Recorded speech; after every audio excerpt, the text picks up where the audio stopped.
Assalamualaikum warahmatullahi wabarakatuh. Di sini saya akan menjelaskan tentang koperasi dan kemitraan peternakan. Video kali ini saya akan melanjutkan pembahasan tentang video yang sebelumnya. Perkenalkan dulu, nama saya Ajeng Nafisa Rizky dari kelas Penyuluh Peternakan dan Kesejahteraan Hewan, kelas 5B, NIRM 0403199395, mata kuliah Kelembagaan Usaha Peternakan. Di poin pembahasan kali ini ada 5 poin, yaitu yang pertama, politik kemitraan peternakan, yang kedua, ekonomi kemitraan ayam ras, yang ketiga, kemitraan 3 serangkai, yang keempat, analisis keuntungan peternakan plasma, dan yang kelima yaitu penilaian plasma terhadap inti pada kemitraan ayam pedaging. Lanjut saja. Yang pertama yaitu politik kemitraan peternakan. Terdapat 3 pendekatan dasar dalam memahami perilaku perekonomian. Pendekatan pertama menyatakan bahwa pelaku ekonomi bertujuan mencapai kepuasan atau keuntungan maksimum. Dalam perjalanannya, keuntungan mempunyai saingan dekat yang disebut kerugian. Pendekatan kedua menyatakan bahwa pelaku ekonomi selalu mementingkan diri sendiri. Pendekatan ketiga menyatakan bahwa pelaku ekonomi bertindak rasional, bukan emosional atau moral. Dengan memahami ketiga pendekatan tersebut, dapat dimaklumi salah satu sifat negatif manusia yang seringkali menghalalkan segala cara dalam mencapai tujuannya. Selanjutnya yaitu ekonomi kemitraan ayam ras.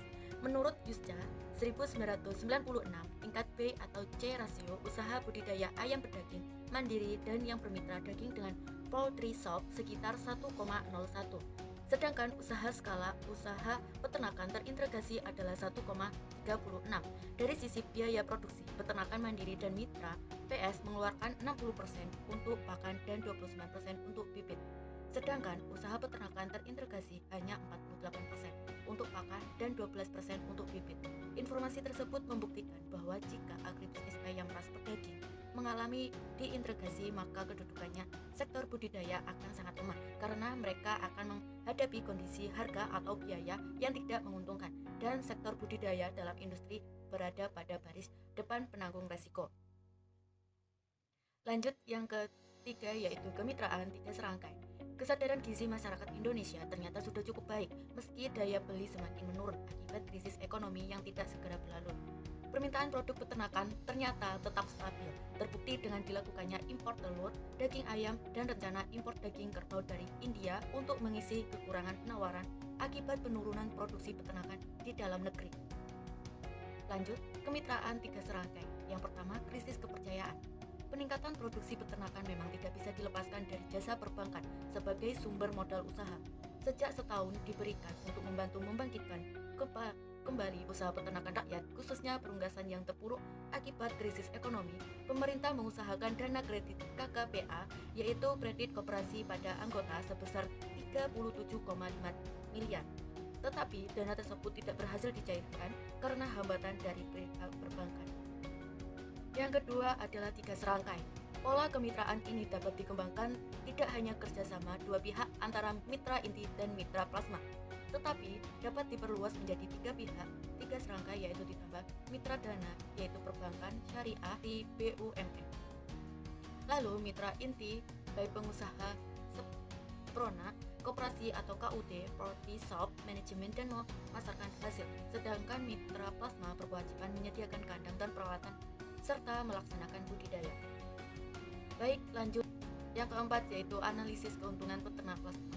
Benarkah keuntungan peternak plasma sangat kecil?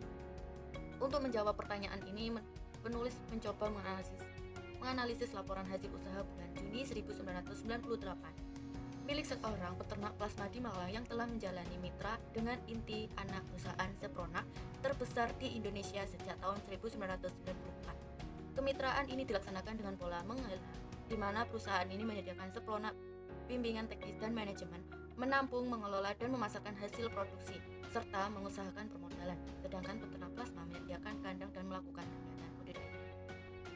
Lanjut, yaitu perbandingan dengan peternak mandiri. Apa saja?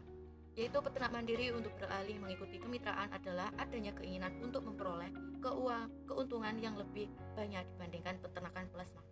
Dengan modal sedikit, mereka berusaha dengan segala pemeliharaan sedikit, yaitu kurang dari 5.000 ekor, dan pada saat saat tertentu jika diharapkan harga akan naik, seperti menjelang hari raya, Natal, Tahun Baru, dan sebagainya. Lanjut, yang terakhir adalah penilaian plasma terhadap inti pada kemitraan ayam pedaging.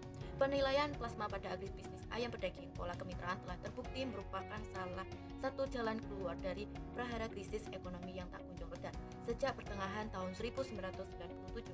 Jika pada tahun 1997 struktur pelaku agribisnis berunggasan 30% kemitraan dan 30% usaha mandiri, maka tahun 1999 struktur ini berubah menjadi 80% kemitraan dan 20% usaha mandiri.